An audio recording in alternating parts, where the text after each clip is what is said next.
She called me trouble with a smile that trembled between warning and want. I thought she was joking, until every look, every pause, every heartbeat started to feel like a secret we couldn't unfeel. Sometimes, the most dangerous thing isn't breaking the rules, it's realizing someone finally sees you. It started with a text from my friend, Mark.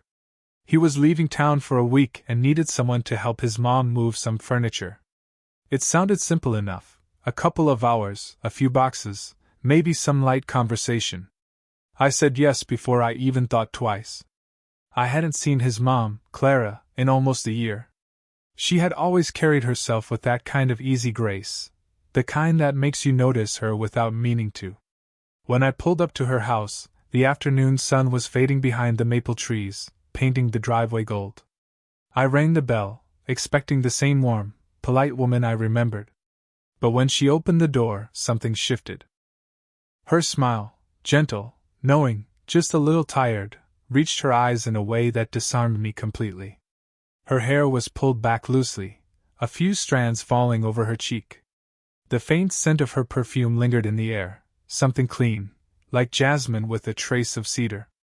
"Hey," she said softly, her voice calm but full of life. "You didn't have to come all this way just for a few boxes. I owed Mark a favor," I joked, stepping inside. "Besides, I'm stronger than I look." She laughed quietly, a short, genuine sound that filled the room like sunlight. "We'll see about that." For the next hour, we worked side by side, moving furniture, stacking books, and trying to make sense of the quiet rhythm of her house.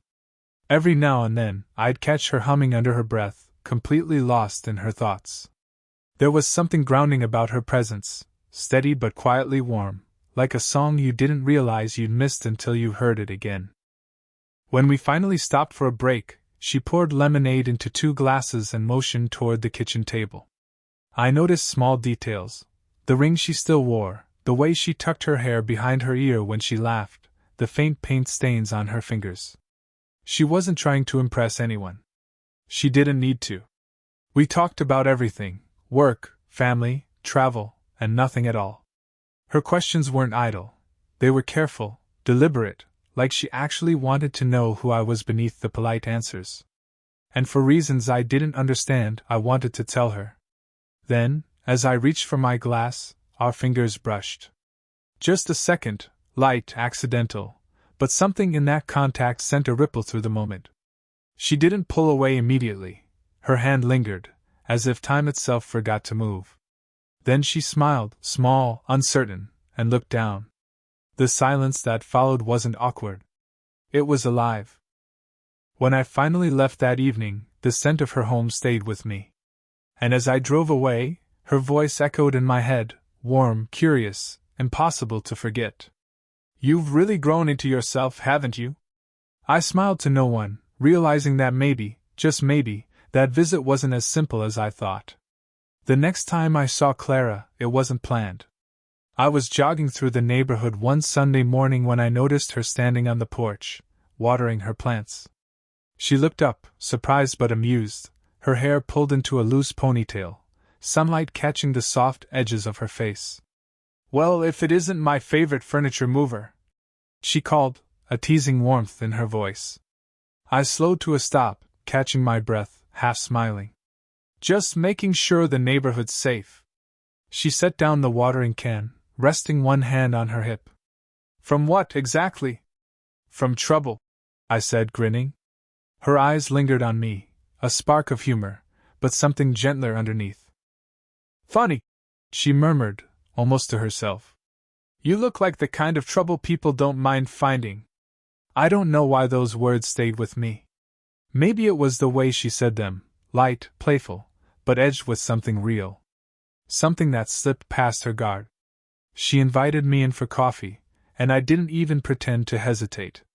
The moment I stepped inside, I noticed small changes: new curtains, a fresh scent of vanilla candles, a vase of daisies on the counter. It felt more alive than before, like she'd started reclaiming the space as her own. We sat by the window, the morning light pooling across the kitchen floor. She told me she'd been busy with her design work, trying to balance clients, deadlines, and the quiet that filled the house since her son moved out. "It's strange," she said softly. "You spend years craving space, and when you finally get it, it just echoes." There was no pity in her voice, only honesty. I admired that, her ability to be open without asking for sympathy.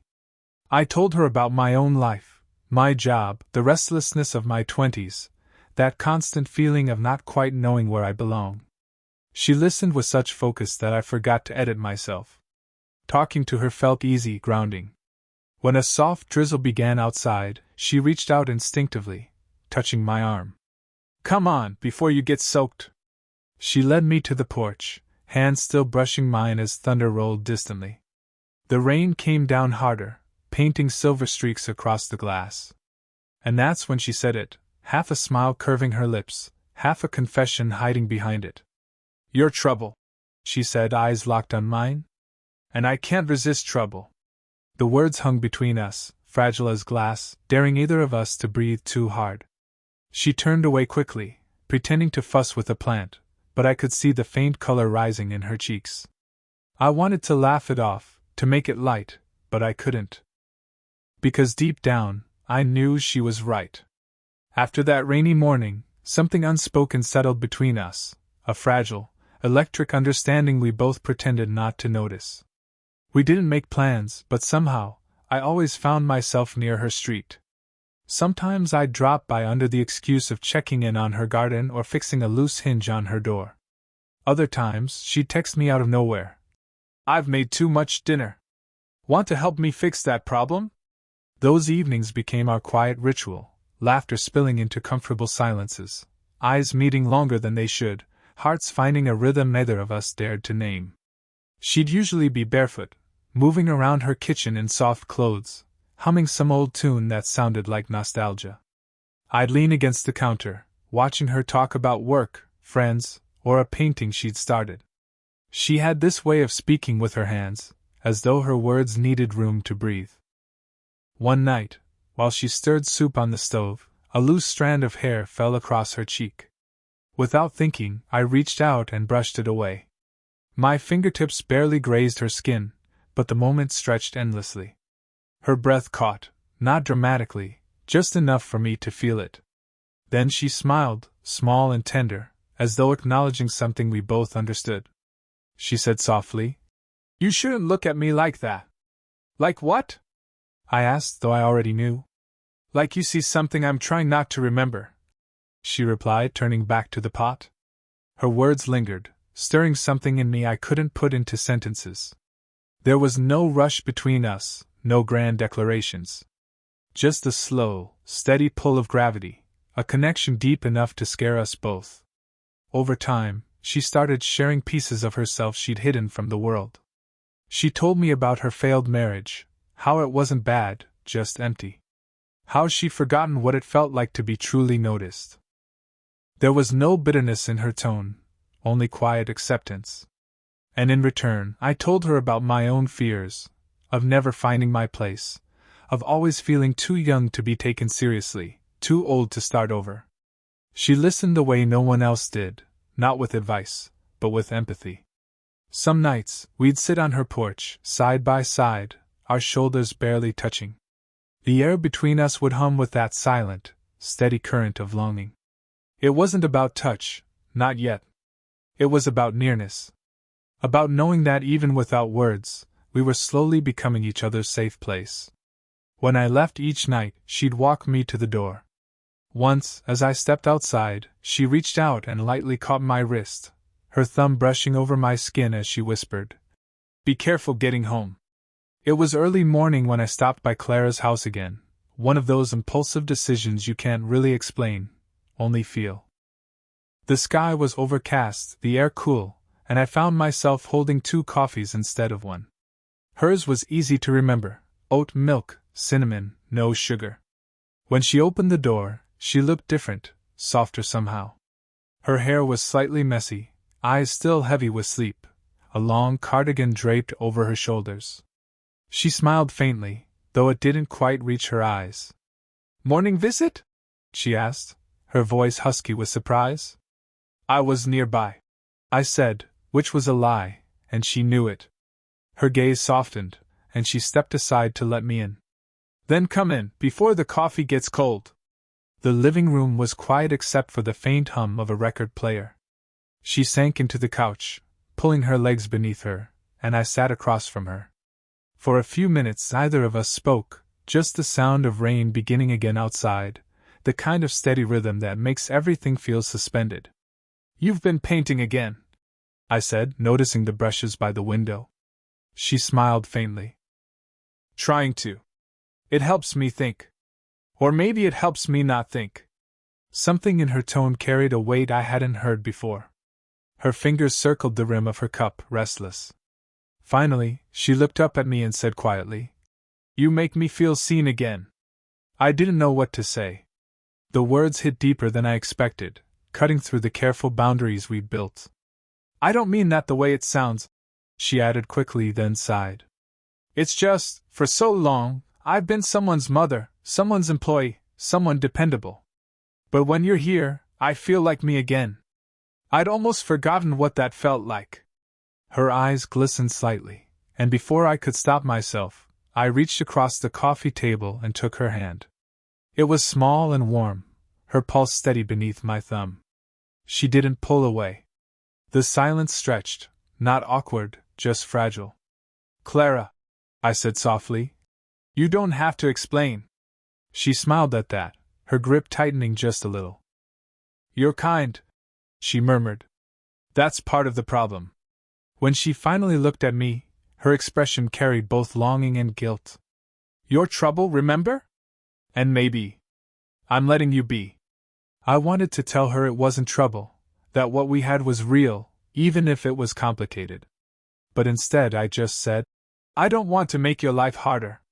Her answer came with a quiet laugh, tender and sad. "You already have." And yet her thumb brushed my hand again, slow, deliberate. Neither of us moved away. We just sat there, two people caught between what we should feel and what we couldn't help feeling. Outside, the rain kept falling, soft, steady, endless, like time had decided to give us one more moment before everything changed. It was the kind of summer evening that hums with unspoken possibility, the air heavy with the scent of grilled food and laughter. Clara had invited me to a neighborhood barbecue, a casual get-together she insisted was nothing special. I almost didn't go. Something about being around her, out in the open, made me nervous. But curiosity, and maybe something deeper, won. When I arrived, the yard was already alive with people. Children ran through sprinklers, old songs played from a Bluetooth speaker, and everyone seemed perfectly at ease. Everyone except us. Clara moved gracefully through the crowd, smiling and laughing, yet every now and then her eyes would find mine. It wasn't overt, but it was constant, like gravity quietly pulling us back toward each other. We kept our distance, at least at first. She stood near the grill, chatting with neighbors, while I helped set up tables. Every now and then, our paths crossed, a shared joke, a brush of her hand as she passed me a plate, the kind of ordinary contact that felt anything but. Then someone, a neighbor I barely knew, teased lightly, "Clara, your helper's quite the gentleman. You two make a great team." The comment was harmless, but I saw it, the faint flush rising to her cheeks, the way her smile tightened before she turned away. For the rest of the evening, she avoided meeting my eyes. When the sun dipped low and the laughter softened, I slipped away to the side of the yard. A few minutes later, I heard her footsteps behind me. "You disappeared," she said quietly. "I figured I'd give people less to talk about," I said, half smiling. She sighed, stepping closer. "You shouldn't have to." The streetlights had just flickered on, painting her face in a soft amber glow. The sounds of the party faded into the background. There was no distance between us now, only the kind of silence that holds too much meaning. "Clara," I started, but the words tangled somewhere between my chest and throat. Her hand found mine, fingers trembling just slightly. "We can't keep doing this," she whispered. Her voice wasn't firm, it wavered, like she was trying to convince herself. "I know," I said. "But I can't seem to stop wanting to." For a heartbeat, either of us moved. The night breeze carried the faint scent of her perfume, mingling with the smoke from the barbecue, and it felt like the world had shrunk to just the space between us. She looked up at me then, eyes searching mine. "It's not about age," she said softly. "It's about timing. About what people would think. Maybe it's just about connection," I said. "And maybe that's the most dangerous thing of all." Her breath caught. She didn't answer, she didn't need to. The silence was the answer. When I finally left, I could still feel the imprint of her hand against mine, a quiet confession that no words could ever undo. I should have known it couldn't stay hidden forever. Secrets have a way of finding light, especially the kind written all over your face. It was Mark, my friend, who noticed first. We were sitting at a cafe one afternoon when he asked casually, "Have you been spending time with my mom? She mentioned you've been helping her a lot lately." The question was innocent, but my heartbeat wasn't. I tried to play it off, laughing lightly. "Just helping out, yeah? She needed some repairs done." But he didn't look convinced. "She talks about you a lot," he said after a pause. "It's weird. She sounds happier." He smiled faintly, not accusing, just curious. But the weight of what he didn't know pressed down on me until I could barely breathe. I changed the subject, but the guilt stayed. Every text from Clara after that felt heavier, like we were balancing on the edge of something that couldn't last. For a while, she pulled away. Her messages slowed, her tone more careful. When I finally saw her again, weeks had passed. She met me at her doorstep, arms crossed loosely, eyes soft but tired. "I think we need space," she said. "People are starting to notice." Her voice didn't sound angry, it sounded sad. I wanted to argue, to tell her that space would only make the silence louder, but I didn't. Instead, I nodded, trying to smile even as it broke something in me. "If that's what you need." She looked at me for a long moment before whispering, "I don't know what I need." And then the door closed. Days turned into weeks. I kept busy, but nothing filled the quiet the same way. I'd drive by her street sometimes, not stopping, just looking at the warm glow in her windows, wondering if she thought about me too. Then, one night, the storm came, sudden, fierce, relentless. Thunder rolled across the city, and rain hit the pavement like applause. I was standing by my window when I heard the knock. I opened the door, and there she was, drenched, her hair clinging to her face, her eyes bright with something between fear and relief. "Clara?" I stepped forward, but she shook her head, almost laughing through a breathless sigh. "I couldn't stay away," she said. Her voice trembled, not from cold, but from everything she'd been holding back. Before I could answer, she stepped closer and rested her forehead against my chest.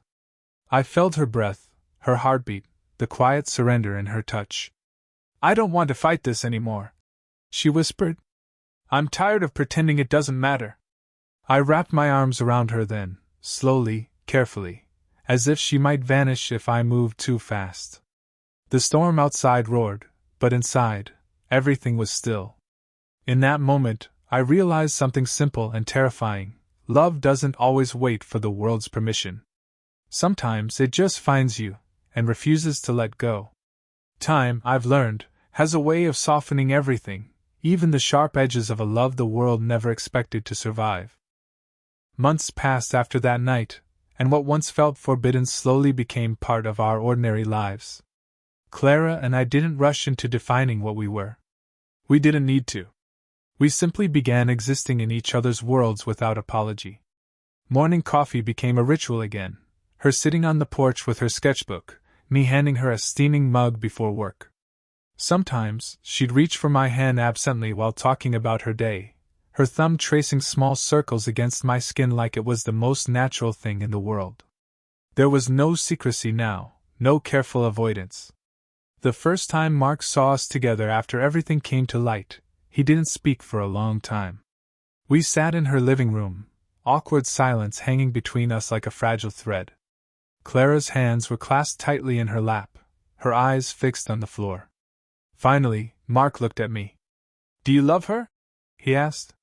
The answer came without hesitation. Yes. More than I ever expected to. He nodded slowly, then turned to his mom. You deserve to be happy, he said quietly. Even if it doesn't look the way people expect it to. It wasn't full approval, not yet, but it was enough. Enough for Clara to exhale, enough for me to finally meet her eyes again. From then on, things changed gently, almost imperceptibly. People in the neighborhood stopped whispering. Friends who once judged began to understand, or at least stopped trying to define it. And in that quiet acceptance, we found peace. Clara laughed more now. She painted again, bright colors, alive and fearless. I'd watch her from across the room sometimes, her hair falling over her face, sunlight painting her shoulders gold. And in those moments I realized how far we'd come, from hesitation to belonging, from secrecy to stillness. One evening, as we sat on her porch watching the sunset, she leaned against me, her head resting lightly on my shoulder. The air smelled faintly of rain and garden soil. Do you remember what I called you? She asked softly. Trouble, I said, smiling. She laughed quietly, a sound that still undid me every time. You still are, she whispered. But I think maybe I needed a little trouble to wake up. I turned to look at her, the woman who had once been a secret, now my quiet constant. Her eyes met mine, steady and warm. If trouble means you, I said, then I don't ever want peace without it. She smiled, that familiar, knowing smile that had started everything. And as the light faded, she reached for my hand, the same simple gesture that had always meant more than words. We didn't need promises. We had understanding, patience, and a love that had finally found its place in the world.